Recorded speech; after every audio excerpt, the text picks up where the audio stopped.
Genesis 37 to 40 of the Torah portion, and then Amos 2:6 through 3:8, and then associating some prophetic stuff from the New Testament. And we'll go here, starting off. Jacob lived in the land where his father had sojourned, in the land of Canaan.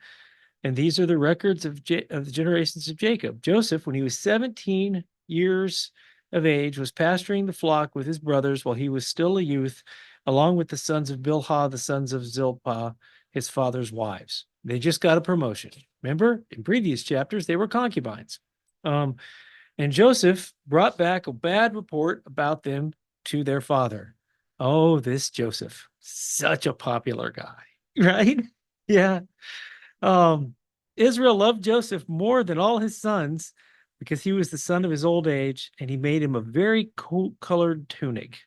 So Joseph had clothing that identified him as dad's favorite, and he's ratting out his brothers. Okay, so they're going to be really happy with him. Yep. His brothers saw that their father loved him more than all his brothers, so they hated him, could not speak to him on friendly terms. Then Joseph had a dream, and when he told it to his brothers, they hated him even more. Think about this, right? If you know that your brothers, who are all adults, some of them have wives, they're grown-ups, they don't like you, and you have a dream that says you're going to be in charge of them. Guys, get a load of this, right? How you're going to love this one. I had a vision, and he says, listen to this dream I had. Oh, go for it. This just reminded me of when some of the disciples asked Yeshua, like if they could sit at his side, and it said that the other disciples got mad at them for asking that. Yeah. So I just saw the parallel here to that. Yes, sir. Absolutely. Yep. So behold, we were binding sheaves in the field, and lo, my sheaf rose up and also stood erect, and behold, your sheaves gathered around and bowed down to my sheaf. Now, nobody needs an interpretation on this one, right? He says he had another dream, related it to his brother, said, lo, I had still another one. Behold, the sun and the moon and the 11 stars were bowing to me. He related it to his father and to his brothers, and his fathers rebuked him. What is this dream you've had? Shall I and your mother and your brothers actually come to bow ourselves down before you to the ground? So the sun is dad, the moon is mom, and the 11 stars are all his brothers. That's the entire clan is going to bow down to him. And he tells them this. I mean, I don't know. Joseph was a pretty faithful guy, but not real big in the tact department. His brothers were jealous of him, but his father kept the saying in mind. And now this is why we're talking about prophecy today. Because from here until that happens, there is a sequence of events that doesn't make any sense and is all awful. And so prophecy, one of the reasons for prophecy is to tell us things that are going to happen, that we get in the interim, we keep the saying in mind. We keep the saying in mind. The world is falling apart right now. This is the craziest time to be alive ever. People changing their mind about huge policies on the drop of a hat, and slamming the economy one way and slamming the economy the other way. All this chaos exists, and we're in it, and we're like, how do you even plan to live your life now? But to keep the saying in mind that Yeshua is going to come back, this chaos, when it unfolds and we look back, we're going to go, oh, just like as we fast forward on this, they're about to sell their brother into slavery so that he can redeem them. So he goes through all of that misery to turn out to be the Prince of Egypt so he can redeem his own family. Well, this is happening on a much larger scale with the actual earth, with this age and Yahweh's plan of salvation. So that's pretty much it. We could just go home right now, right? Right. That's all I had to say today. When his brothers went to pasture their flock in Shechem, Israel said to Joseph, are not your brothers pasturing the flock in Shechem? Come, I will send you to them. He said, I'll go. Okay. Joseph doesn't have tact, and his dad's not too bright. Okay. Then we go see. You just gave us this prophecy that says that you're going to be in charge of all of them. Let me send you out there by yourself with these brothers who don't like you. Okay. And he said, go now and see about the welfare of your brothers, the welfare of the flock, and bring word back to me. Come and rat your brothers out again, right? So he sent him into the valley of Hebron. He came to Shechem. A man found him, and behold, he was wandering in the field. And the man asked him, what are you looking for? He said, I'm looking for my brothers. Please tell me where they are, pasturing the flock. The man said, they moved on from here, for I heard them say, let's go to Dothan. So Joseph went after his brothers and found them at Dothan. When they saw him coming from a distance, remember, vari-colored tunic, and dad has sent him to check on them before. So they know to be on the lookout for this young man. And they said, hey, you know what? We're going to kill him. And that goes over well. They're not like, no, wait, let's not do that.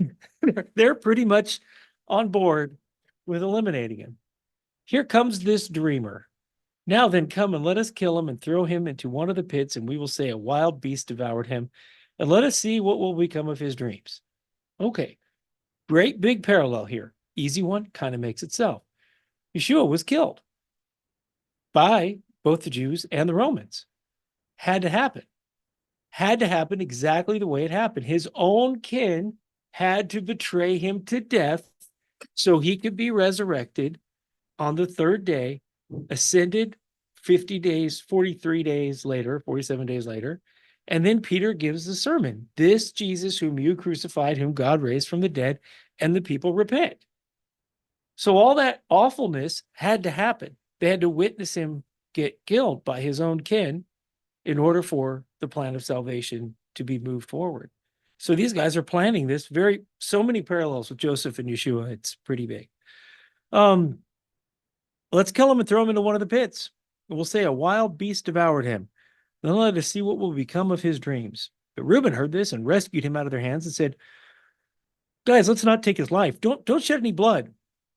Throw him in the pit that is in the wilderness, but do not lay hands on him, that he might rescue them out of their hands and restore him to his father. So it came about when Joseph reached his brothers that they stripped Joseph of his tunic, the vari-colored tunic that was on him. They took him and threw him into the pit. Now the pit was empty without any water in it.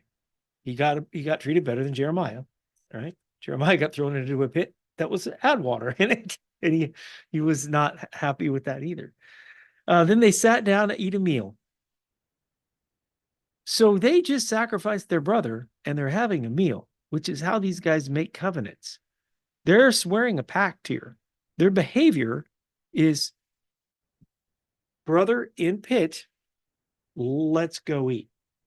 That's pretty rough to begin with, but they're kind of making it like like there was a sacrifice here, and they're having a covenant meal to seal that.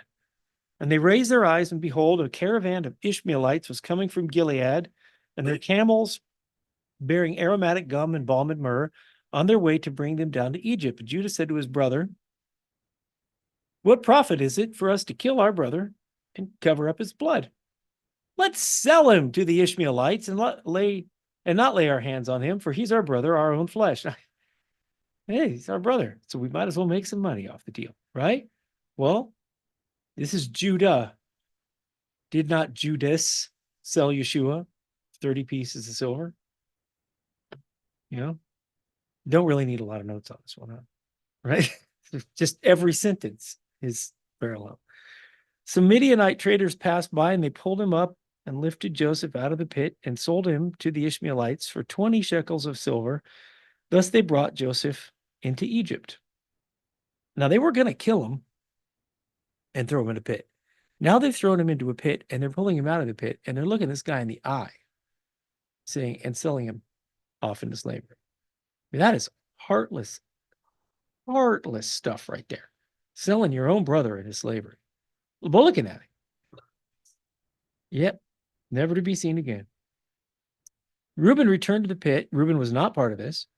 Behold, Joseph was not in the pit, so he tore his garments. He turned to his brothers and said, the boy's not here. As for me, where am I to go? He thinks he's next. Right? Wasn't Reuben the last born? Or is that? No, it's Benjamin. Sorry. Yeah. I think that's it.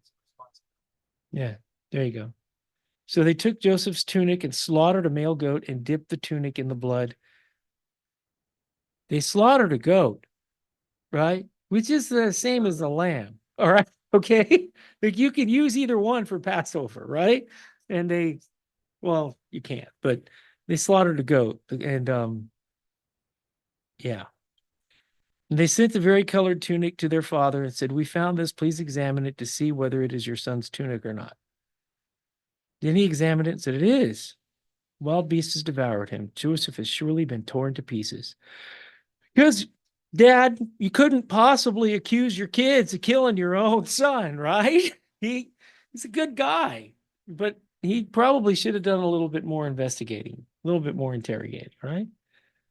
He tore his clothes, put sackcloth on his loins, and mourned his son many days. And all his sons and all his daughters arose to comfort him. But he refused to be comforted, and he said, "Surely I will go down to Sheol in mourning for my son." These scoundrels kept their mouths shut.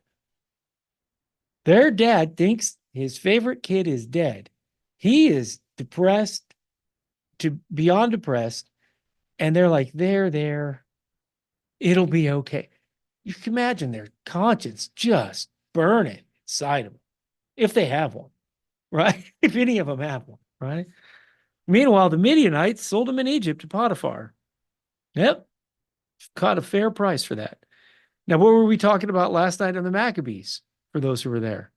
When in the big battle of chapter 4 of First Maccabees, there's a huge Gentile army that comes in, and the people of Assyria come out with money waiting to buy the Jews into slavery that get conquered. They're wanting to buy them and own them. Here, they've sold him to Egypt, which is not a good place to be. But this, and Yeshua got sold for 30 shekels as well. This buying and selling of people thing is pretty common for these guys. But he got sold to Potiphar, Pharaoh's officer, the captain of the bodyguard. So no small man. Came about at that time that Judah departed from his brothers. Oh, I forgot to put Everett might be wanting to say something. He is. Sorry. I didn't have you on there, buddy. What you got? Well, it was noted at the beginning of the chapter that Joseph brought a bad report about his brothers to Jacob. Evidently, he had good reason to do that. You know, they were not with the program.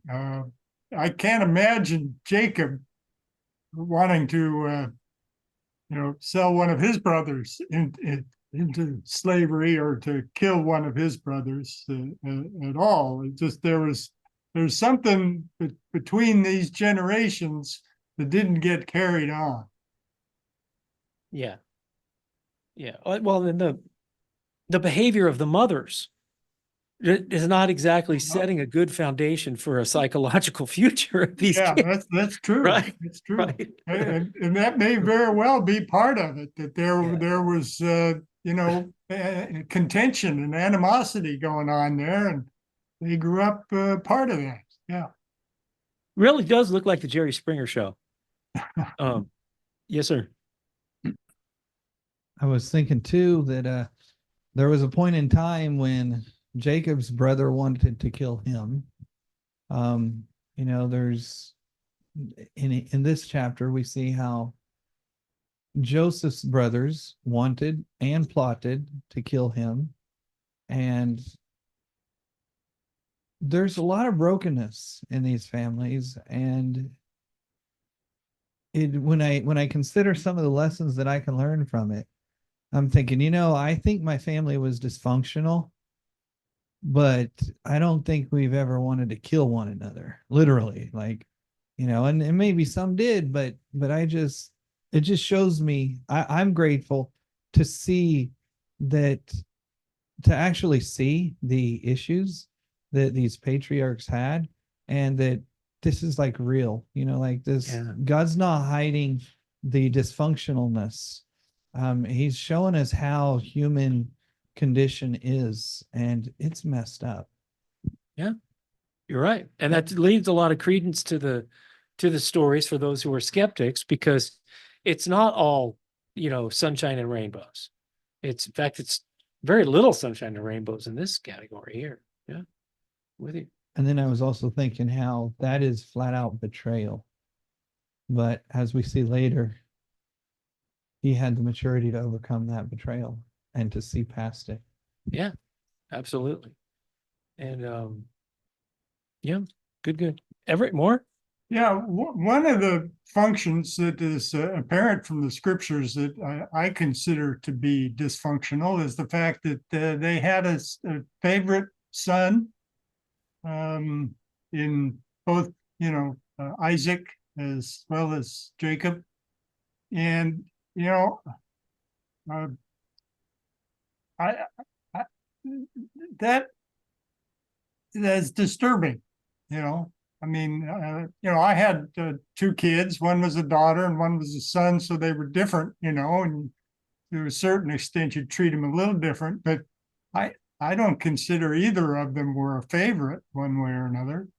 I mean, I enjoyed and I loved both of them. Yeah.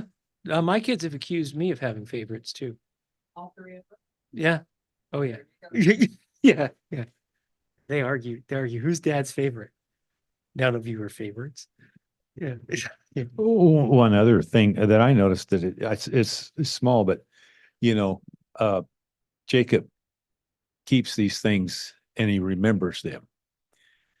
Mary, all the stuff comes about, and Mary then ponders these things in her heart before Jesus is born. Just a little thing, Yeah. No doubt. John? I was thinking about the concept of favoritism. And as far as my understanding, scripture does not show us that favoritism is wrong when it is based on actions, but if it is based on things that a person cannot control, like height or gender or just something that's or ethnicity, when it's based on or rich or poor or something that we can't really control, that's partiality. And I see that the scripture does condemn that. Yeah. But in Proverbs 3, let not mercy and truth forsake you. Bind them on your heart, write them on the tablet of your heart, bind them around your neck, and so win favor and a good name in the sight of God and man. And so I from what I understand, it's good for us to attain favor, but when that and for other people to show us favor doesn't seem bad, in my understanding, when it's based on when we merit it, when on behavior of good actions. And I see right here in this chapter, Joseph brought a bad report. Like these, we see clearly that his brothers were not good dudes. Yeah. All right. Well, what do you make of God loved Jacob and hated Esau? I mean, sometimes, yeah, but that's, I mean, God doesn't have time, so he sees the beginning from the end, right? But that's before they're born, so sometimes, I mean, I don't know. I'm not trying to justify making favorites or anything like that, because we are, the Torah says we're supposed to be impartial. We don't judge based, we don't give I forget how it's worded, but you don't favor a poor man in judgment or a rich man in judgment, either way. Yeah. And it's also in James quoting Torah, but the you have to be impartial, but also we're human beings, and so Yahweh used Jacob's favoritism to bring about this. That's part of it, the intersection of predestination and free will, why we make decisions that bring about God's will. We make decisions based upon our circumstances and our predisposed traits that we have from birth, and then how we're grown up, nature versus nurture. He knows how we're going to make decisions in order to end up, in Kansas City. Well, I couldn't even find that on the map when I was a boy, right? Never had any idea, right? So the decisions I made were based upon circumstances that God put me in order to bring me here. So that's happening on a much larger scale here, because Joseph was not, was he ever going to just up and move to Egypt and apply for the job of second in command? Right? Right? Yeah. He's like, yeah, I don't think so. And so Jacob's, his actions and his heart combined with the actions and heart of his 11 sons bring about this thing that we look at and we go, well, look at their behavior is awful. God knew their behavior was going to be awful. And what does Joseph say at the end of the story? You meant it for evil, but God meant it for good. I was about to say that. Oh, I stole your thunder. I'm sorry. All right, we can roll it back. Go for it. Sorry. Yep. All right. Everett? Yeah, I think what you're saying as far as God loving Jacob and hating Esau is that God knew somehow the traits that were embedded in their DNA or whatever mind or thought processes that came to them innately. And he recognized that there was going to be a problem. Of course, some people, know that he looks into the future and sees what Esau is going to be doing. So consequently, he has a bit of an advantage over us in deciding, who he's going to work with and who he's not. And think about it in the scheme of the world. I mean, how many millions of people are on Earth at this point in time? Maybe a couple million. And these are the guys he chose for this. I mean, so as Sean's talking about, he would never think about murdering his kin.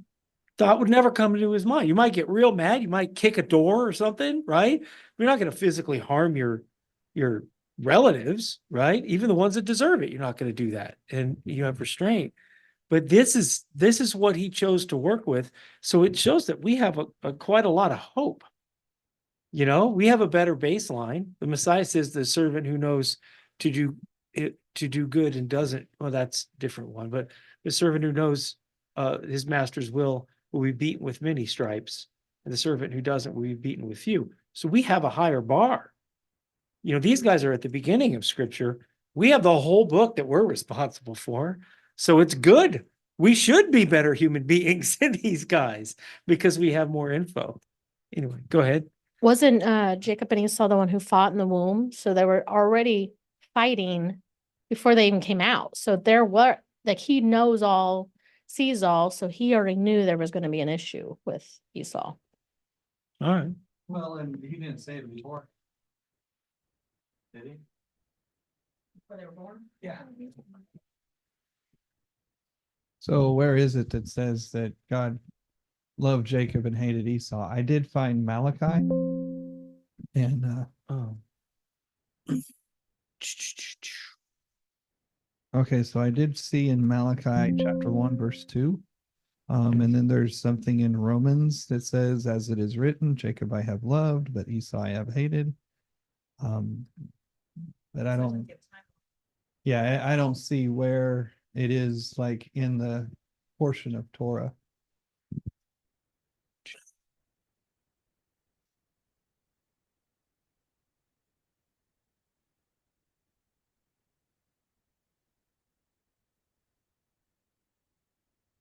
Well, he knows the older shall serve the younger. Seems that we've read it.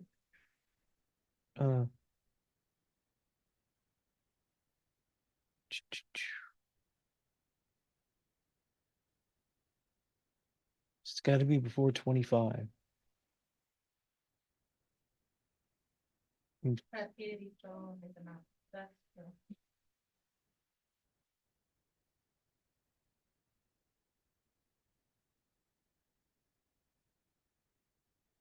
All right.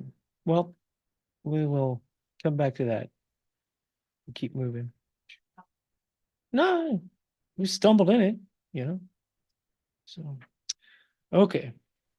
38. Came about at that time that Judah departed from his brothers and visited a certain Adulamite. You guys know who Jimmy Walker is? J.J. Walker. Okay. From the 70s, comedian, black guy. Anyway, whenever I see a Adulamite, I think of J.J. Walker. If you guys do that, you'd be laughing. Telling you. But you have TV reruns, right? Certain Adulamite whose name was Hira. Judah saw there a daughter of a certain Canaanite woman who was Shua, and he took her and went into her. She conceived and bore a son and named him or Er. She conceived again and bore him a son named Onan. She bore him another son and named him Shelah, who was at Kesib, and she bore him. And Judah took a wife for his firstborn, and her name was Tamar. But Judah's firstborn, was evil in the sight of Yahweh, so Yahweh took his life. Then Judah said to Onan, go into your brother's wife and perform your duty as a brother-in-law and raise up offspring to your brother. Onan knew that the offspring would not be his, so when he went into his brother's wife, he wasted his seed on the ground and not give offspring to his brother. A detail that we have in the Bible. How in the world did that? Yeah, really. Seriously, if you weren't going to do it, guy, just don't do it, just say no. But what he did, was displeasing in the sight of Yahweh, and he took his life also. And Judah said to his daughter-in-law Tamar, remain a widow in your father's house until my son Shelah grows up, for he thought, I'm afraid that he too may die like his brothers. So first, before we get into the meat of this, we do a lot of speculating as to how much Torah existed before Sinai. Now, they know that Yahweh is holding them accountable to a law that's not given for about 400 years. So they had to have known this. He's not going to hold them accountable to something that they don't know. And that's a pretty intriguing, because it's deep in there, that the mitzvot about if your brother marries a wife and he dies and leaves her a widow without a child, that you take her. And that commandment's very specific, very detailed, very buried in the Torah, and looks to be very much in force at this moment in time. So this is just food for thought. Yes, sir.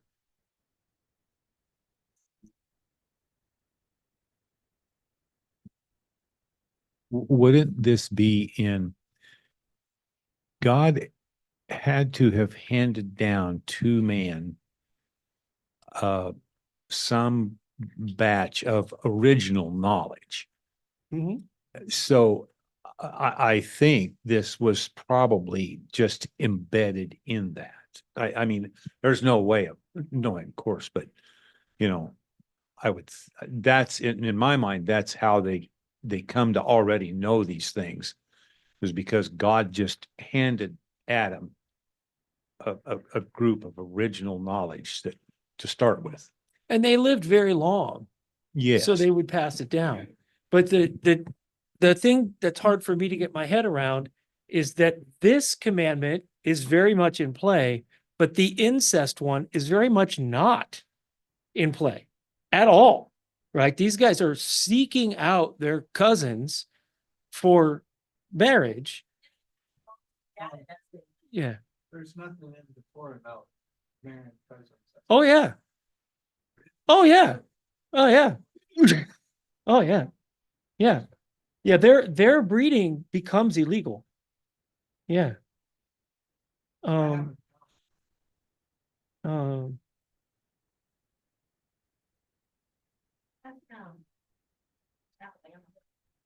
Here we go. You don't approach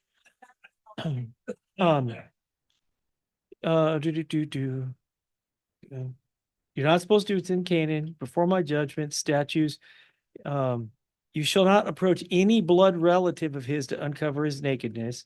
You shall not uncover the nakedness of your father, that is the nakedness of your mother, she's your mother.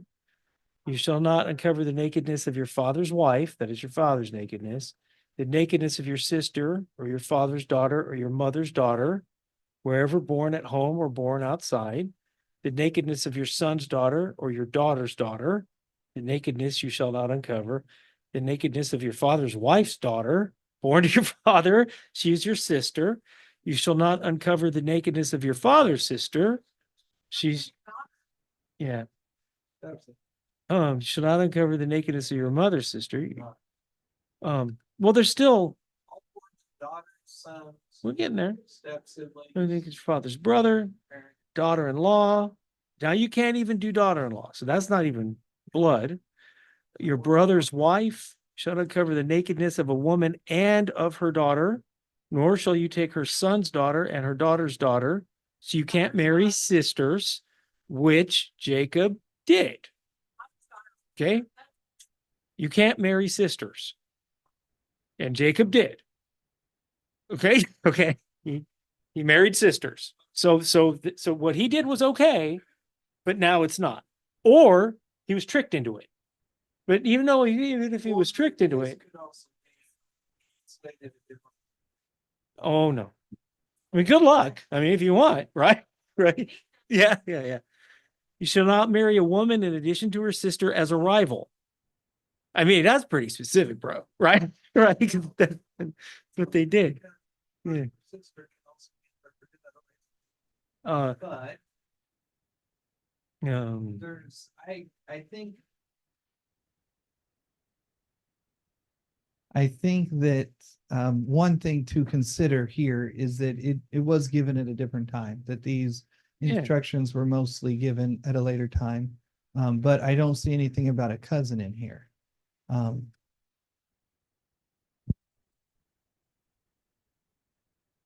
wondering if, what Rachel and Leah, if they maybe weren't, maybe they were sisters from like different mothers or something like that. Could be wrong, but maybe, yeah, I don't know. Maybe we Yeah. shouldn't assume that that was against Torah, just right off the bat.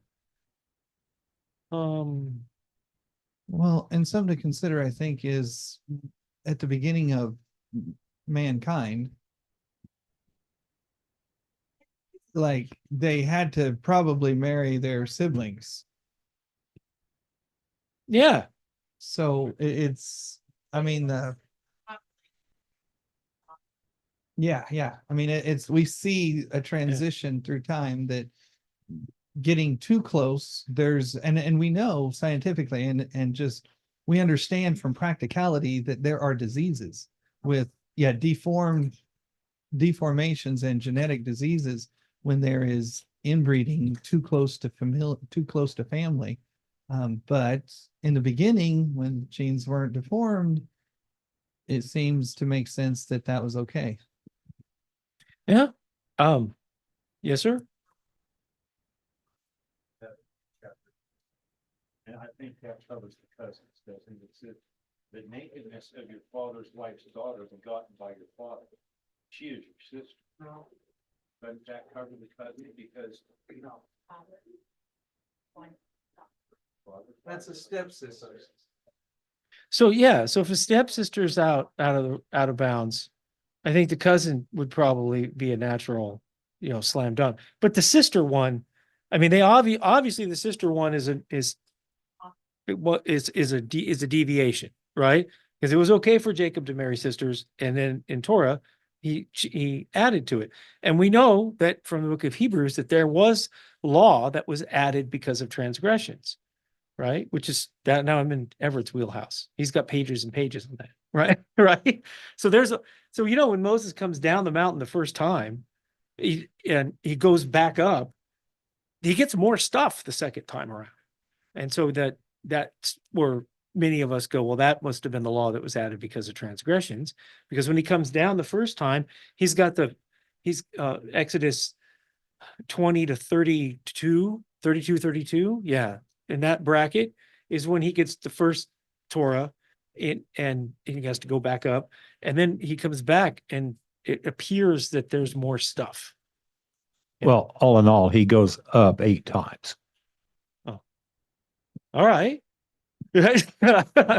Looks like Corky has spent some time on this bad boy too. Yes. All right. Yes. Yeah. All in all, he goes up 8 times. Everett? Yeah, the law added because of transgressions, it seems to me, is the Levitical system that was added. Now, there were a lot of things that kind of were repeated and or reinforced that came along with that. It wasn't all because of transgressions, and this thing about not marrying sisters is one of those things. You know that yeah, there were things that one probably shouldn't do. You know, that should maybe have been apparent, but the fact that the Levites had to stand between Yah and his people was not the intention. They were a level of separation that I don't think he intended at all, and is not they're not relevant to Abraham for sure. He didn't have to do that. I would, go ahead, Tiffany.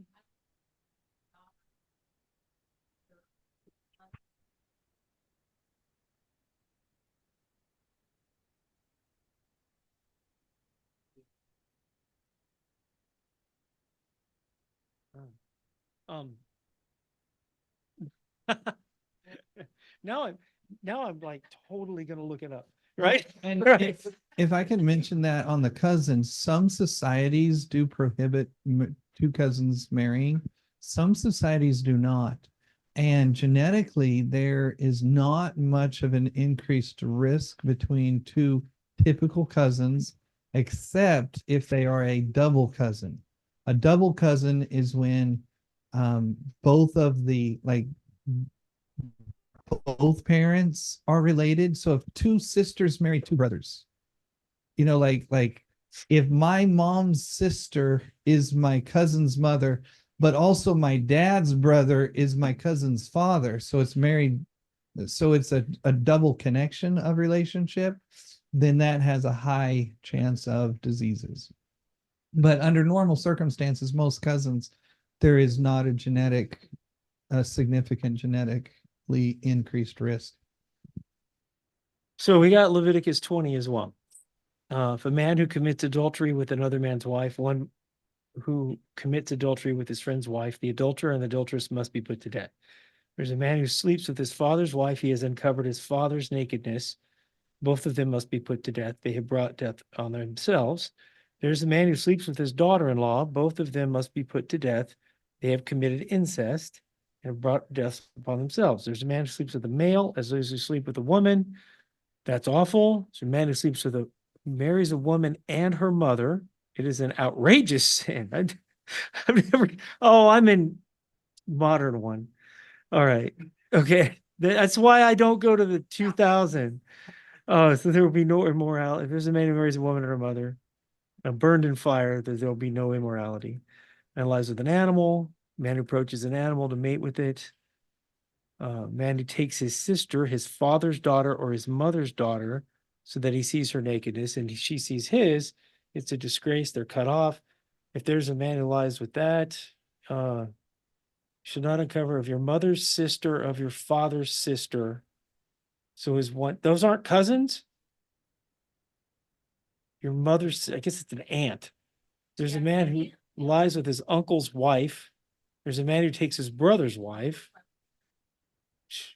Okay, okay, you guys, you're free to move to Arkansas. I still. Actually, Google says that. Oh, all right. I don't think so, but But it's a good indicator. focus on the family says it too, so. Doesn't sound like it, just daughter, sister, aunt, Yeah, mother-in-law. Yeah, I was Go ahead. surprised when I first found out. Yeah. too. That actually doesn't surprise me. Our country has made it against the line in those states, all but like 18. But, I have a cousin who, his wife is not a second, or is not, we didn't even know we were related at all. And they had to prove, because of same last names, that they weren't married and their children had issues Hmm. and were malformed. And in genetic studies, they discovered that they actually had genes, even though they were very distant related. So All right. it can go badly, but you know, I'm just reminded of all the way back in Genesis 1 or 2 or 3 when God tells God says to that a man Oh, and his scoot it closer. Everett can't hear you. a man and his wife have to leave their father and mother and cling to each other and become one flesh. So I wonder if all these commandments are kind of part of that, like leaving your father and mother. If you're marrying someone who's still related to your father or your mother, you're not really fulfilling that original commandment. So I don't know. saw a connection to that. Could be. I just tend to just take it for what it says. It's still stuck in my craw about the cousin thing, right? But but the yeah, yeah, all right. But a lot of it's about making a society. The Torah was about, making an actual culture and a country. That's the difference between us and the mainstream Christians. Just look at the law as this like strict, like the U.S. Federal Code of Federal Regulations, not realizing that the Torah is actually establishing a society. And so this Leviticus stuff is about a group of people, 2 million people, who are about to go into Canaan and create a country. And so it's setting up a baseline for how that they should procreate and how they should have relations where there's separation. But then every 50 years, everybody was supposed to reset and come back. So you're supposed to go out and make family and spread out, and then you come back every 50 years. So, I just think it's practical. That's all what I'm getting at. I just think there's a practical application to it. And sometimes you just do what it says, without thinking too much. But it is pretty nasty if you think about the, in the Genesis, in the New Testament, where Paul has to admonish the group because there's a guy who has his father's wife, right? And things that the Gentiles don't even do. So that he says the Gentiles without the Torah knew that was not a thing to do. So some of this stuff is pretty common sensey. Different topic, kind of, on that. Oh, thank goodness. Yeah. Chapter 38, verse 2, Judah saw a daughter of a certain Canaanite. So his wife that he took, she was a Canaanite. And then there were some wicked, the first 2 sons were killed because they did wickedness. I don't think the scripture tells us why was wicked, why God killed him. But we see that the mother was a Canaanite, and that same Canaanites are the ones that Abraham told his servant, get a wife for my son, and don't let her be a Canaanite. And there's several references prior to this where the Canaanites were just not a good people. Yeah. And when I look at this, I think that's over here, because Abraham didn't want to have his wife of the Canaanites, and Jacob, wife, was not supposed to come from the Canaanites. But I think here that might be over. Could be wrong again. Let's just say something else wrong, and then everybody will. I mean, that's what we talk about. Go ahead, Everett. One thing we might consider is the reason that law about marrying your sister is in there might be because of the chaos and contention that everybody saw in Jacob's family. Undoubtedly the Creator knew that was probably not a good idea, but it may not have kind of sunk into anybody else, and so they felt they needed to write it down, or Yah wanted to make sure they wrote it down. All right. And I would add the mother and daughter also, 2 sisters or also mother and daughter. Yeah. Okay. So we get down to the Tamar incident, and where did we stop? Remain a widow until my son grows up. After a considerable time, Shua's daughter, the wife of Judah, died, and when the time of her mourning was entered, Jua went up to his sheep shearers at Timnah, and he and his friend here the Adulamite. And it was told to Tamar, "Behold, your father is going up to Timnah to shear sheep." So she removed her widow's garments and covered herself with a veil and wrapped herself and sat in the gateway of Enaim, which is on the road to Timnah. And she saw that Shelah had grown up, and had not been given to him as a wife. When Judah saw her, he thought she was a harlot. Go ahead, Mr. Microphone. What you got?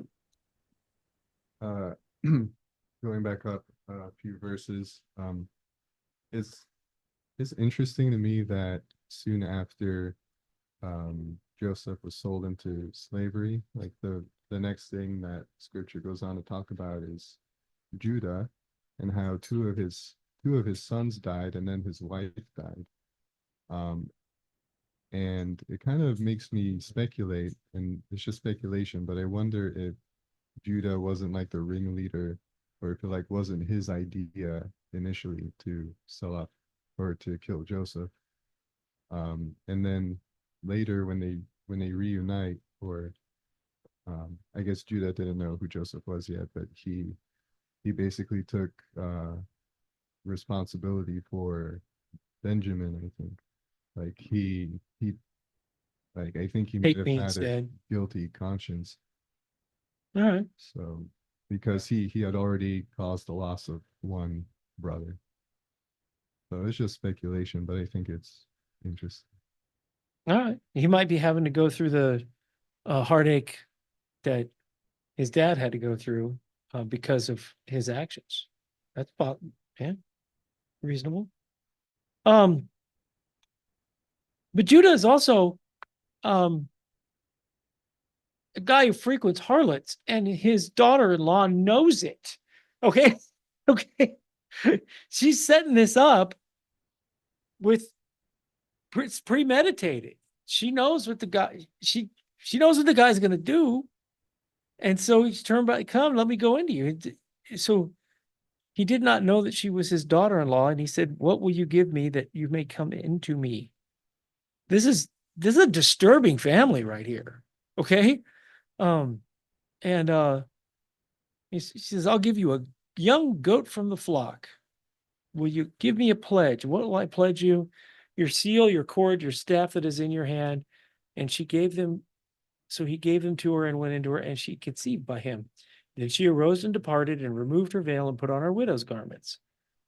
And when Judah sent the young goat by his friend the Adulamite to receive, so his buddy knows what he's doing. He's up to no good. Didn't find her. He says, "Where's the temple prostitute?" "Well, there's no temple prostitute here, buddy." So he returned to Judah and said, "Didn't find her. And there's been no temple prostitute. So let her keep them. Otherwise, we will become a laughingstock." We? What's this we, buddy? Right? Right? And he sent the goat. He tried to pay for it, so he didn't find her. Now it was about 3 months later that Judah was informed, "Your daughter-in-law Tamar has played the harlot, and behold, she is also with child by harlotry." Then Judah said, "Bring her and let her be burned." Okay, who else had to learn this lesson the hard way? Nathan and David, right? Yeah. Didn't Nathan have to tell David, "Hey, you hypocrite, you are the guy who did this," right? So he says, it was while she was bringing it out that she sent to her father-in-law saying, "I'm with child by the man to whom these things belong. Please examine and see whose signet ring and cords and staff are these." And Judah recognized him, and he said, "She's more righteous than I." Are either one of these people righteous? I mean, it's a gradient. Yes, sir. Yeah. And he did not have relations with her again. And it came about at the time she was given birth that behold, there were twins in her womb. Moreover, it took place that while she was giving birth, one put out a hand, and the midwife tied a scarlet thread on his hand, saying, "This one came out first." But he drew back, said, "Your brother has come out," and he named him Breach. So he was named Perez. Afterwards, brother came out who had the scarlet thread in his hand, and his name was Zerah. So isn't this breaking that law too? That a daughter with her father-in-law? You guys are nodding. I'm asking now. They're all going to be question marks, right? For a lawyer. But this is terrible behavior. Yes, it is. It is with the daughter-in-law, but he did not know that. That's far I hear that it. But the yeah, she knew. And Yeah. the line had to continue.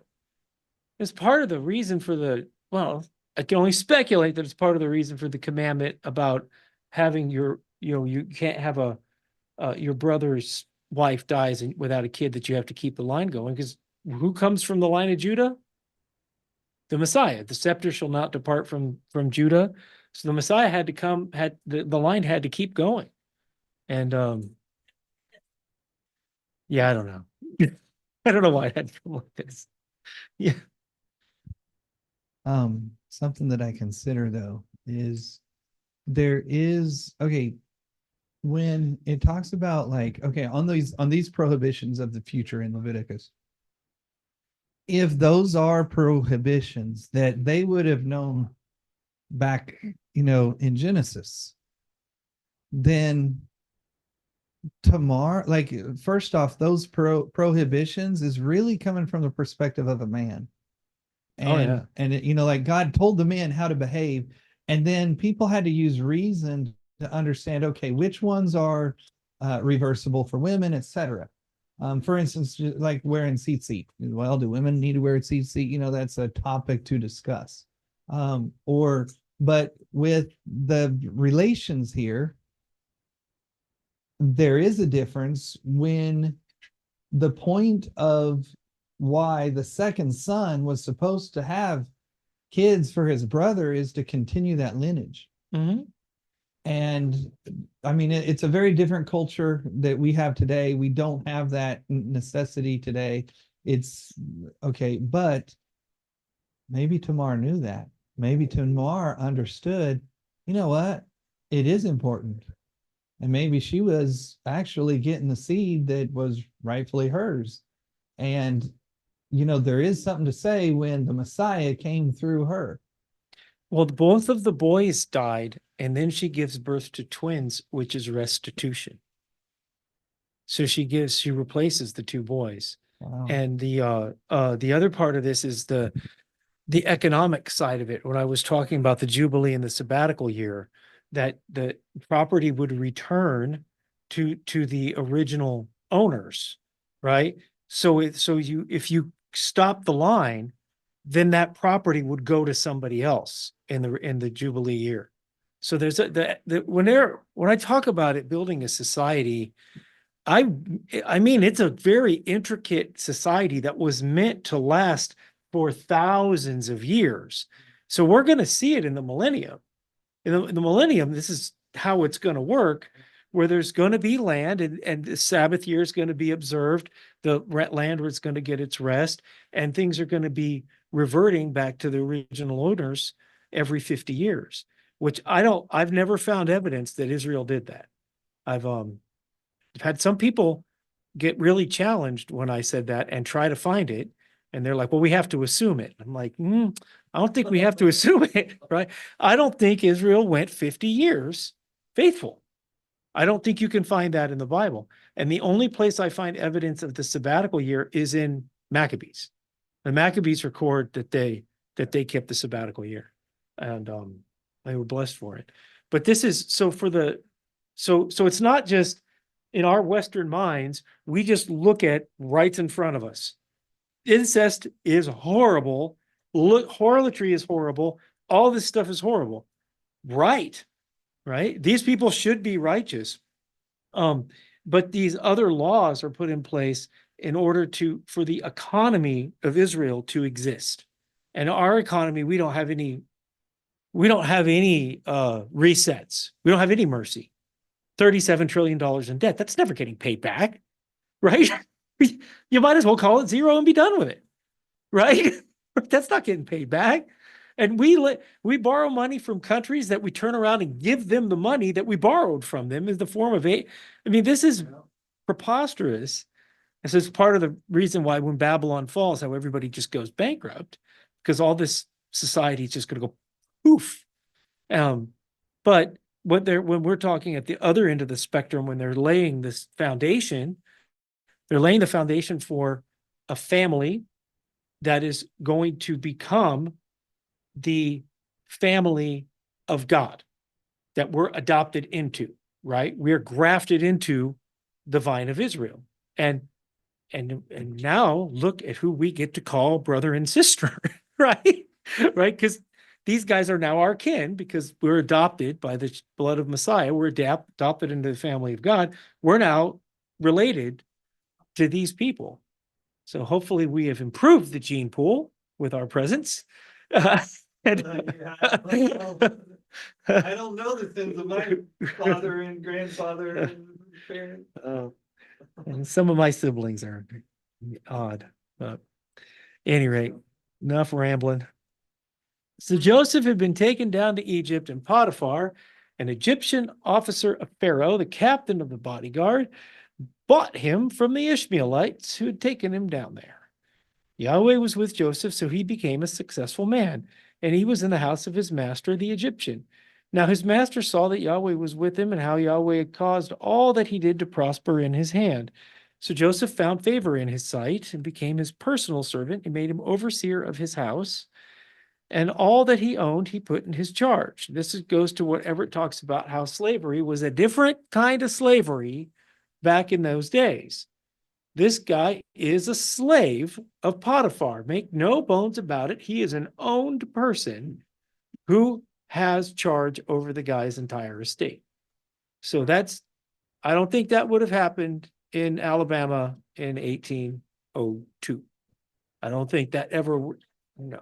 They were treated they were not treated as human beings at all. And it came about that from the time he made him overseer in his house over all that he owned, Yahweh blessed the Egyptian's house on account of Joseph. Thus Yahweh's blessing was upon all that he owned in the house and in the field. So he left everything he owned in Joseph's charge.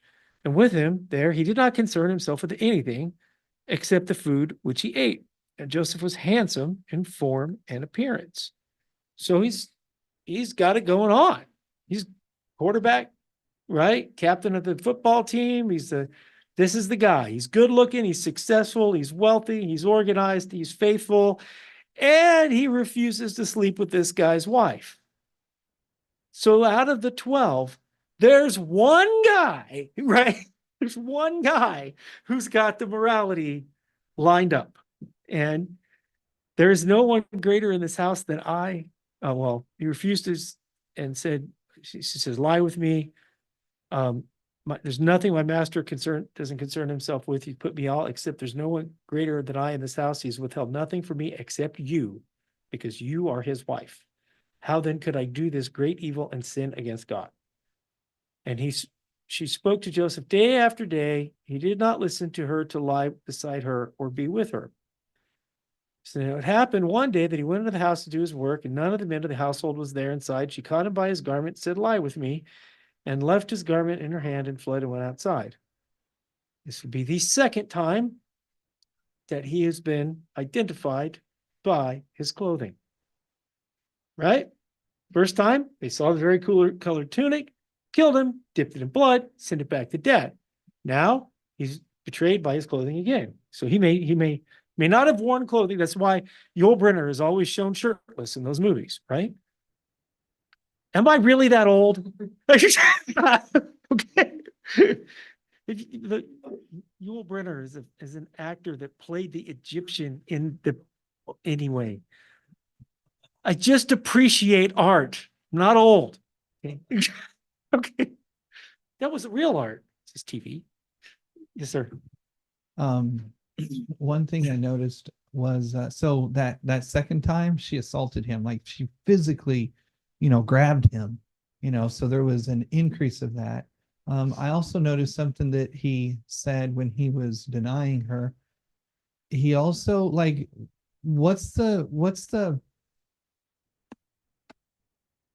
how was he able to say no?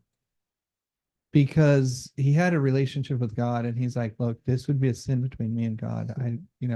And so, like, we see a clue as to why he had the morals that he had, and it came from him serving his God. I think that was really neat too. Honoring both masters, head of the household and God. Yep. Tiffany said he's honoring both masters. And Sean's comment about him fearing God is that he knows there's nothing that's going to be done that won't be seen by the Almighty. So even if he got away with it, it would still be seen. Does this mean that he is confident that what his brothers did to him will be uncovered? Does this mean that he was thinking about the vision? Because I think he might have been able to keep going because he was thinking about the vision. But I don't know. But speculation abounds. When she saw that he had left his garment in her hand and fled outside, she called to the men of the household and said to them, see, he has brought in a Hebrew to make sport of us. He came in to lie with me and I screamed. So that means what? If he'd ever given in, she'd have sold him out. She would have, yeah. Oh, yeah. When he heard that I raised my voice and screamed, he left his garment beside me and fled and went outside. So she left the garment beside her until her master came home. She spoke to him these words, the Hebrew slave whom you brought to us came into me to make sport of me. And as I raised my voice and screamed, he left his garment beside me and fled outside. Now, when his master heard the words of his wife, she spoke to him saying, this is what your slave did to me. His anger burned. Maybe he should have said, did this really happen? I don't think his anger would Yeah. So Joseph's master took him and put him into the jail, the place where the king's prisoners were confined, and he was there in the jail. But Yahweh was with Joseph and extended kindness to him and gave him favor in the sight of the chief jailer. Chief jailer committed to Joseph's charge all the prisoners who were in the jail, so that whatever was done there, he was responsible for it. The chief jailer did not supervise anything under Joseph's charge because Yahweh was with him, and whatever he did, Yahweh made to prosper. So Potiphar's blessing just got transferred to the jailer's blessing. That's a fact. Yep. Came about after these things, the cupbearer and the baker for the king of Egypt offended the Lord, the king of Egypt. Pharaoh was furious with his two officials, the chief cupbearer and the chief baker, so he put them in confinement in the house of the captain of the bodyguard in the jail, the same place where Joseph was in prison. The captain of the bodyguard put Joseph in charge of them, and he took care of them, and they were in confinement for some time.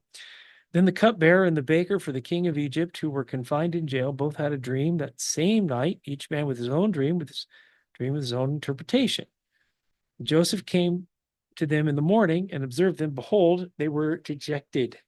He asked Pharaoh's officials who were with him in confinement in his master's house, why are your faces so sad today? And they said to him, we had a dream, and there's no one to interpret it. Joseph said, do not interpretations belong to God? Give it to me, please.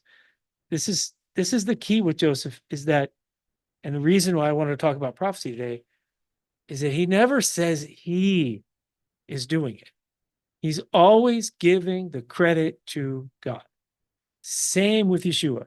Yeshua says, as I see, I do. I do not do my will, but the will of him who sent me.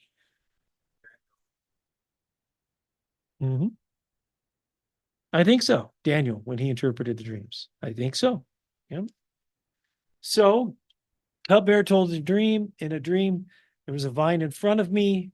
The vine were 3 branches. As it was budding, its blossoms came out and its clusters produced ripe grapes. Pharaoh's cup was in my hand, so I took the grapes and squeezed them into Pharaoh's cup. I put the cup into Pharaoh's hand. Joseph said to him, this is the interpretation of it. 3 branches are 3 days. Within 3 more days, Pharaoh will lift up your head and restore your office, and you will put Pharaoh's cup in his hand according to your former custom when you were his cupbearer. Only keep me in mind when it goes well with you, and please do me a kindness by mentioning me to Pharaoh and get me out of this house. For I was, in fact, kidnapped from the land of the Hebrews, and even here I have done nothing that they should have put me into this dungeon. So even though Joseph is blessed, and he's faithful, and he's a strapping man, he's still not happy about being bamboozled. He's not happy about getting sold into slavery. He's not happy about being in the pokey. So he's got some human going. Yep. Falsely accused. You ever think he should? I mean, this is another thing, is that Joseph had every, I don't want to say right, but every opportunity to be jilted. He said, I haven't done anything wrong. Why does this keep happening to me? Right? And so he's showing a little bit of that right here, but he still stays faithful. But Fight back. Fight back. he doesn't ever fight back. That's what Tiffany says. So you're saying that he went like a lamb? Another parallel, right? Right?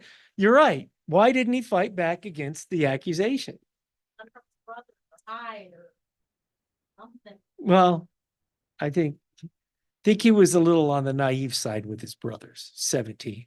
Here, I think he's a little wiser, you know? He probably said he got himself too comfortable. Why would he go in the house with that woman if she was trying to pursue him? You know? Yeah, he probably had some time to think about that in the pokey, you know?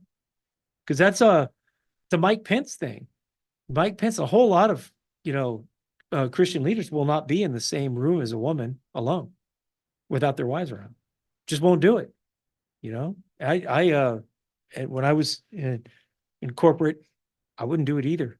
Not going to happen. Right. There was one that was out to get me. If she was in the same building as me, I was out. I was out. No, because all you got to do today is just accuse. And if they could put the two of you together, you're done. You're done. So just don't even have anything to do with it. And it was good that company had if you had an office door, there was always a full-length window next to it. You could never have privacy. All the doors and stuff had windows on it. Oh, well, they only let that happen one time when a gal was nursing and had her kid, and then the curtains came down when that kid went on solid food. They wouldn't nobody get privacy. But I mean, that's a good way to live if you're in corporate America, is don't even do it, because an accusation ruins a man's life. I mean, it's over. So when the chief baker saw that he had interpreted favorably, and he said to Joseph, I also saw in my dream, behold, there were 3 baskets of white bread on my head. In the top basket, there were all sorts of baked food for Pharaoh, and the birds were eating them out of the basket on my head. And this poor guy. Well, that's the interpretation.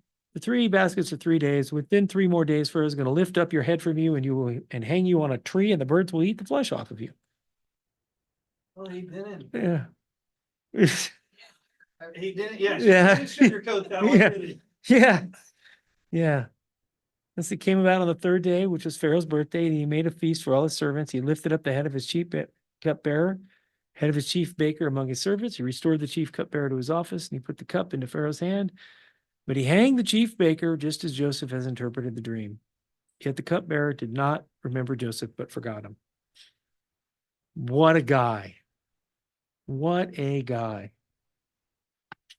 Yeah. Amos 2:6.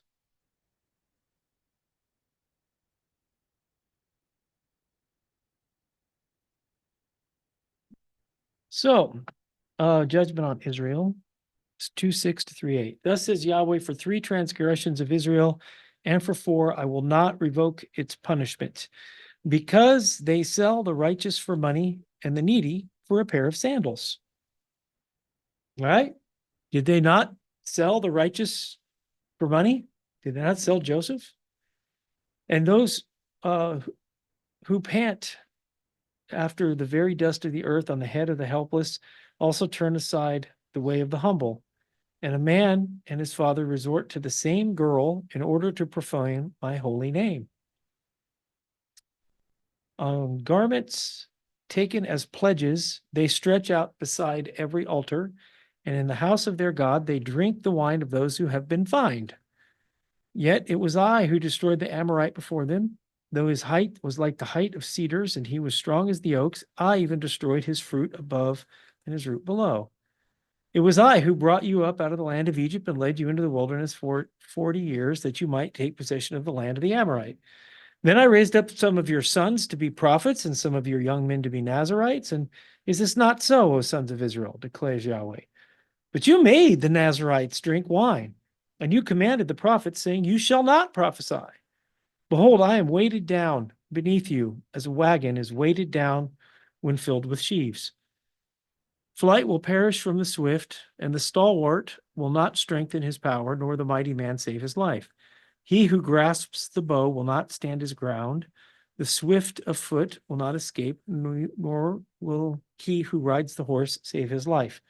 Even the bravest among the warriors will flee naked in that day, declares Yahweh. Hear this word which Yahweh has spoken against you, sons of Israel, and the entire family which he brought up from the land of Egypt. You only have I chosen from among the families of the earth, therefore I will punish you for all your iniquities.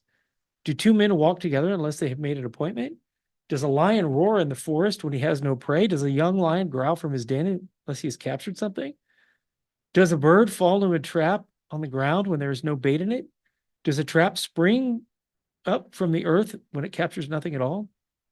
If a trumpet is blown in a city, will not the people tremble? If a calamity has occurs in a city, has not Yahweh done it? Surely Yahweh Elohim does nothing unless he reveals his secret counsel to his servants, prophets. So Joseph's trouble starts with him being revealed what's going to occur. Now that was not to make Joseph special. Did the original vision make Joseph's life better, or did it make his life worse? Worse, by all accounts, right? And so today, and in many circles, we see people prophesying. We see the guy who knocks everybody over with his stuff. He's not doing that for the glory of God. He's doing that for the glory of him, right?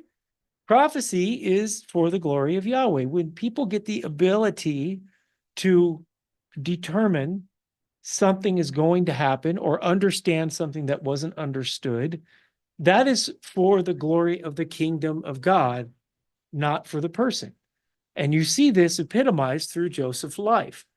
He doesn't, oh no, he's upset. Oh no, grandson just bumped his head. So you can see that with prophecy and people yearning for gifts, the gifts often turn into a burden. They often make your life difficult. Isaiah had to live naked for 3 years, right? Prophets have to do what? They have to tell people things that they don't want to hear. Nathan had to march into David's office and call him out, not knowing whether he was going to come out with his life or not. The Messiah had to walk among all these teachers and correct them all, knowing full well that he was going to get killed. And he was not worthy of death. He did nothing wrong. When the gospel goes out from Zion, as I was talking about at Sukkot, couple of Sukkots, how miracles don't produce faith. Miracles get people's attention. When Paul gets bitten by the asp and he's like, get off of me. That got the people's attention. And then he can tell them about Yahweh. He could tell them about the Messiah. He could tell them about how they're supposed to live. So when we talk about prophets, and it says Yahweh hasn't done anything unless he reveals his counsel to the prophets, at first it gives us some kind of comfort. When the Messiah comes on the scene, they say, does any good thing come from? Thank you.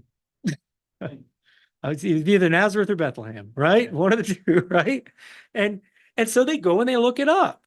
So what happens when somebody has a vision or first it does, if you're talking in tongues, it doesn't matter if nobody can interpret, you got nothing, right? Somebody comes with a prophecy, then the people who know the Bible have to go, okay, you said this, let's see if it squares with what has been written. Deuteronomy 13, 1-5 talks about the qualifications for a prophet, that they can't, in a nutshell, they can't contradict anything that has come prior. So there's a building here, a building and a building meaning is stacking and moving along in time. And so when people teach that a Messiah came to end the law, well, that wouldn't be our Messiah. Our Messiah did not come to end the law. Our Messiah fulfilled the law, showed us how to live the law, and continues for us to abide in Torah through Yahweh. And so prophets and prophesying, whatever, are there to glorify Yahweh, not to glorify people. And that was my, soliloquy on that. Any commentary? Dissension? No dissension on this one. Maybe next time. Darn it. Something I noticed with prophecy is when I was growing up in churches, there was this big definition that prophecy is telling the future. And that's not what I find in the Bible. What I find in the Bible is prophecy is proclaiming God's word. So an example is Moses was esteemed as the great prophet. Very little did he speak about future predictions, but he spoke God's word and he spoke it with authority. But another example is Nathan when he came in and rebuked David. That had nothing to do with the future, but that had everything to do with, this is what God proclaims on you. This is a judgment. Yeah. But and then there is a biblical word of that focuses on telling the future, and that's necromancy. And God says don't do it. Divination. And divination. Yeah. But you're right. It's in the fact that most people think about prophecy as telling the future, and the goal is to be a C student. But why do they want to know when Yeshua is coming back? Why do they want to know who the beast is? Why do they want to know what the bark of the beast is? So they can do just enough to get into the kingdom, right? Right? They want to find that bar and peek over it just enough, right? But if you are living right, do you care? I mean, you care because you don't want to see the calamities that are coming. But if you're living right, if the master returns and you're doing his will and he finds you doing his will, you're good to go. You don't have anything to worry about. And that's the focus when we got into this. Well, Diana was raised Seventh-day Adventist. We're in the Seventh-day Adventist church. That's all they talk about. Daniel and Revelation. I'm like, what about the other books in the Bible? Right? They only want this prophecy system to work out. They've identified these characters and they're just sitting around waiting for the Messiah to return. But that's not our job. Our job is to preach the gospel. Our job is to go and feed the hungry and help people and raise kids and have families. In Babylon, they were told to build houses and live in them and raise family. And we're supposed to have lives. We're supposed to do stuff, live right, and be examples. And if he comes back, it's a good day for us, right? If we start seeing earthquakes in various places and wars and rumors of wars and abominations getting set up, sweet, right? Because it's coming to an end. It's going to be bad at the time, but we can't, knowing these events won't prolong them or hasten them. Yes, sir. I believe there's a scripture where I think it's in the prophets where God says, why do you want the day of Yah? Because it's a day of destruction and it's a terrible day. Yeah, the great and terrible day. I bet you that's there. Well, so Matthew 16:13. Whoops.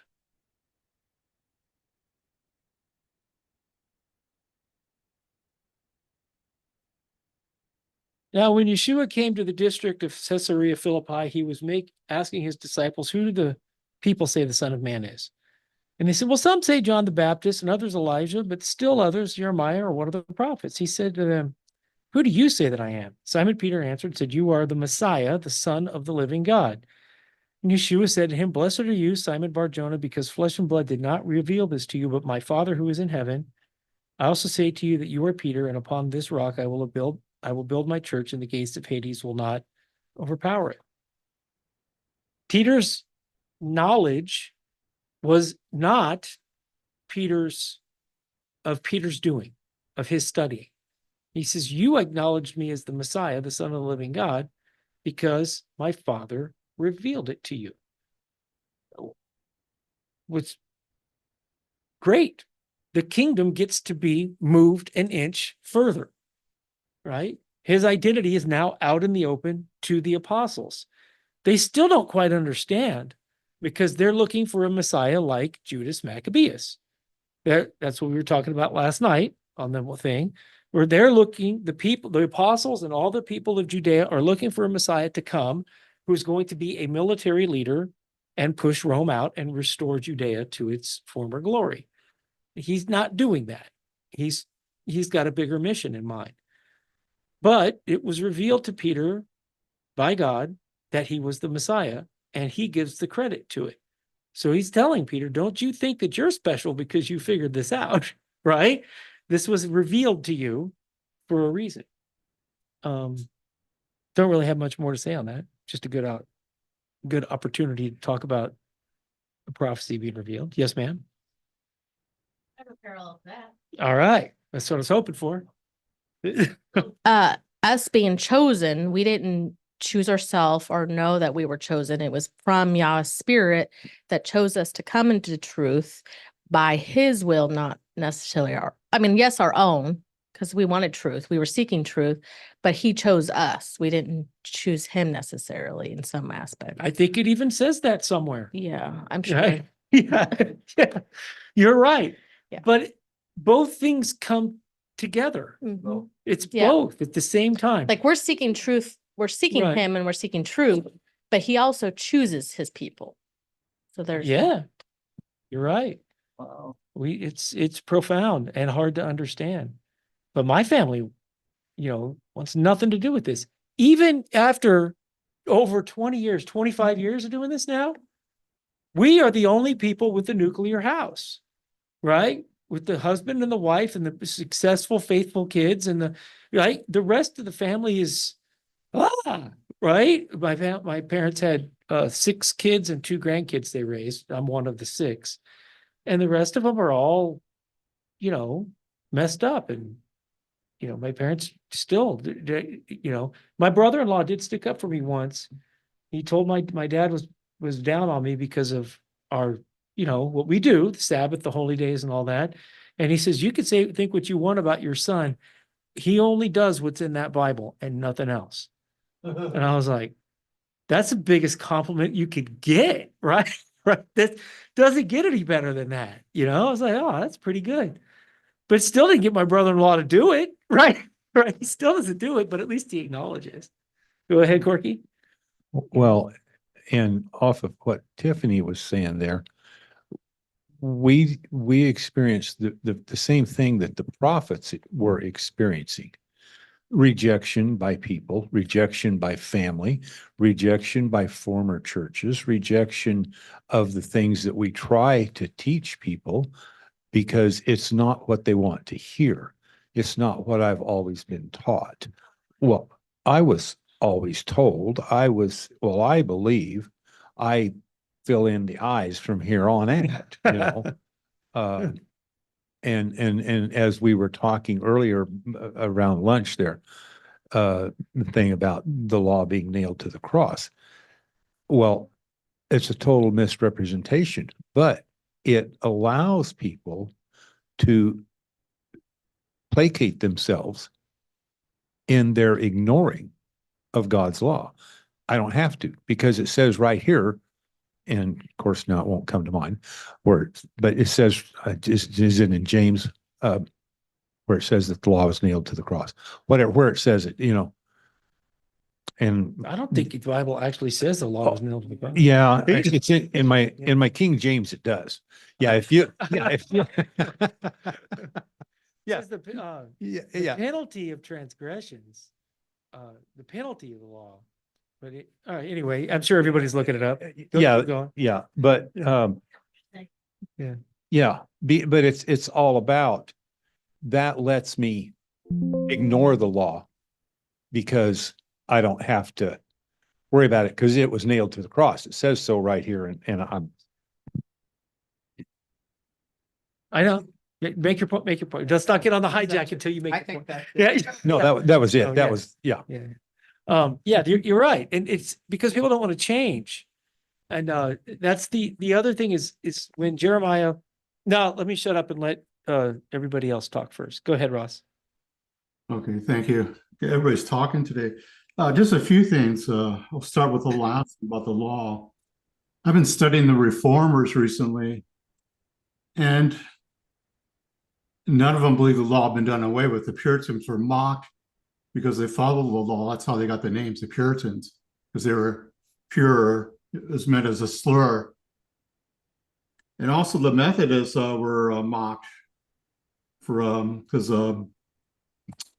John Wesley was assistant, his followers, not his followers so much, but the people attended those churches that they should live holy lives and follow the God's word. It's really changed a lot. The Methodist churches, a lot of churches have changed a lot. The other one, someone mentioned about the prophecy was almost necromancy, but Nathan did give a couple prophecies to King David. The first one was a judgment that the child would die, which the child did die, so that was a prophecy. The other was that the death would not leave his household, which we've seen that in two of his sons rebelling against him. And the last, something that wasn't covered, was Tamar was asking for Judah his staff and his signet. I was looking it up during the week, and the signet represented his authority. Yeah. Just like Pharaoh, later on we read about it, gave Joseph his signet, showing that he had Pharaoh's authority. And the staff meant that he was the leader. And he gave, when he gave it to Tamar, the sin is, the Messiah would come from Tamar, not the youngest son. Does that kind of make any sense? Oh, you're absolutely right. It says the scepter will not depart from Judah. He gave it away to a harlot. He gave away his authority to the harlot. And the signet ring was how he would, stamp. It was his sign of his tribe, the sign of his authority. You got it. Yeah, you're on, man. He did exactly what Esau did. Yeah. Gave it all away. Yeah. And her son inherited it. And her son inherited it. Oh, even better. The scepter will not depart. He gave it away to the mother of the kids that were going to inherit it. Wow. I should shut up more often. Right? That was great. Wow, guys, good job. That's it. When I did Yeah. mention of prophecy being like the word of God spoken with authority, it does include, like sometimes it does include future predictions. It's just, that's not where the focus, that's not what the primary focus of it is. And from the Christianity that I came out of, prophecy was primarily focused almost entirely on predicting something. Yeah, it's not, they limit it to that, but that's a component of it. Because Moses did give future prophecies. When you guys go ahead and transgress, all these bad things are going to, he did give prophecies, but that's like end of Deuteronomy, right? The rest of it is, this is how you're going to live today, buddy. Right? And today I put forth life or death, put forth the truth. Yeah, I'm with you. Yeah, and so it does not, the Bible doesn't actually say the law was nailed to the cross. When you were dead in your transgressions and the uncircumcision of your flesh, he made you alive together with him, having forgiven us all our transgressions, having canceled out the certificate of debt consisting of decrees against us, which was hostile to us, and he has taken it out of the way, having nailed it to the cross. You have to be a pretty deranged guy to say that this this right here is the Torah. Yeah. Okay. The certificate of debt is the Torah is life. The Torah is not a certificate of debt. Okay. Okay. It's not hostile. It's not bad. It's not that. So he's writing to the Colossians who were not Jews. They weren't under the Torah to begin with.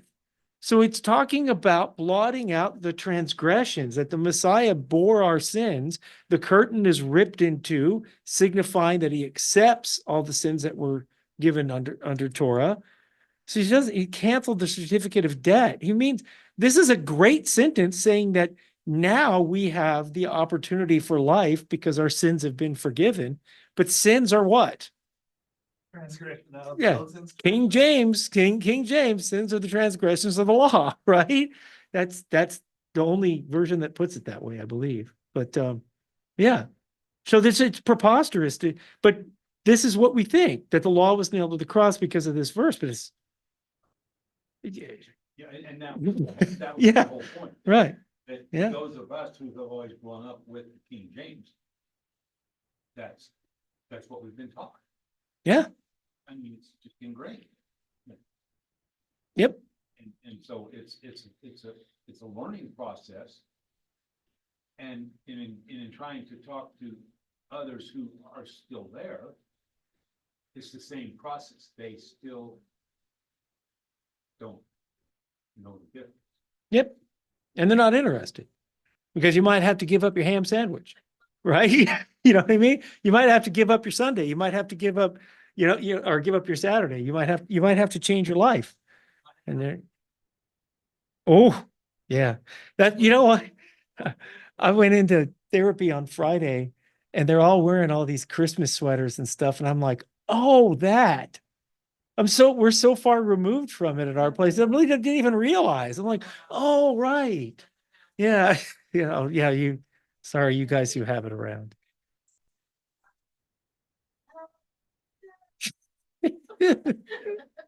What else are you gonna do? I mean, you know, Yeah. This is not the subject, but our neighbors have never in the past sent us a Christmas card, sent us a Christmas text. I got a Christmas And card I said, years ago. All you can do is say thank you and God bless. You know, they are being nice to you and they're not. Yeah. Although during unleavened bread one year, one of my neighbors had his daughter bring me muffins. Yeah. I feel like that was Satan. It's out of the blue. Little girl comes over with some muffins that were individually wrapped and stuff. I'm like, what? What? Thank you. Hunt? Yeah, well, yeah, you're right, but yeah, yeah, just pass through. Yeah. Yeah. What are you gonna do? Right? could say, Get out of here, heathen. Right? Yeah. oh, Feed them to the chicken. Yeah. No. It was a little girl. Yeah. yeah. I Yeah. wouldn't be able to say it. Oh, Everett, you're on mute. I thought you were saying something. No. Well, I was, but I was talking to somebody who was in my room. Oh, okay. All right. Like Yeah. the rest of us. Yeah. Well, yeah, I don't think you guys have heard the story. We were getting ready for church. We were in Church of God. The kids were all little, and we were going to Sabbath, and so they get dressed. They do church, right? So so we're getting dressed, and the kids are screaming. You know how it is when the kids are little and you're going to church. They aren't going to behave or whatever. The kids are all, and just crazy. So Saturday, right? Sabbath, we're going to drive down over to Independence, go to church. And the kids are all messed up, and I hear a knock at the door, and it's a guy going door to door to start a church. And I'm like, oh, all right. And um, uh, because it was Saturday, and you could just imagine, I opened the door and, Brent, Bonnie, and Alex screaming, stuff flying behind me, right? We're all trying to get out the door. And I'm like, oh, it's Saturday. Are you starting a Sabbath church? Because I figured if he's going door to door on Saturday, he might be starting a Sabbath church. He's like, he's confused. No, no, we don't have to do that anymore. I said, what do you mean? He says, well, the law is nailed to the cross, the same thing. And I said, it was. Is your wife hot? And you should have seen this man's complexion change. Because if you say the law was done away with, you're legalizing adultery. You're legalizing murder. You're legalizing theft. You're legalizing everything. You don't have to be kind to your neighbor. You don't have to love your parents. You don't have to do anything. Right? And he was like, well, I'm not married. Well, what are you doing leaving church, dude? Right? Right? Right? I didn't say that. That one stayed in my head. Right? Right? And I'm like, well, all right, thanks. You might want to read the Bible a little bit. And I shut the door and we went off to church. But he just caught me in a mood, right? You guys, people just got to put this stuff together. When you say the law was nailed to the cross, look around, turn on your Twitter, turn on your television, look at this debauchery. That's the law being nailed to the cross. It's not, they just want to get rid of the Sabbath, the holy days, and the stuff they don't want to do and keep the stuff they do want, which is mixing. You don't get to pick and choose. It's a package deal. And so that's, anyway, that was a tangent because you guys were talking about going door to door. Yeah. There's maybe the most famous verse of John 3:16. But shortly after that, verse 20, for everyone practicing evil hates the light and does not come to the light, lest his deeds should be exposed. Yeah. 36. Okay. Okay. He who believes in the Son has everlasting life, and he who does not believe the Son shall not see life. Oh, okay. Okay. So he's saying that it says who disobeys the Son. No, New King James. Okay, so in one translation it says that he who does not believe, or no, does not obey. John 3:36. But I was just making the point that like verse 20 is backing up what people were saying here. Yeah. 36 tells you. In 36, you see that belief and obedience they come together. Uh-huh. You can't just say you believe and not obey. Right. So people take 3:16, but they leave out the rest of the chapter. Right. Same with the do not judge not lest you be judged. The next verse says, for in the way you judge, you will be judged. Yeah. It's not telling you not to judge, it's telling you not to be a hypocrite, right? Yep. We have to judge to know not to do what they're doing. Yeah, the word judge, crisis or krino, Greek words for judge, mean to make discernments, make decisions. The idea that you could make it 10 minutes in your life without making a judgment. What are you having for dinner? That's a judgment, right? It's a decision, a turning point, and it's all over the place. The idea that you weren't going to make, what they're really meaning is you condemn not, condemn katakrino, meaning don't think that the person next to you is going to hell, because then you'll be judged in that same way. Mm-hmm. And some of them are even take time.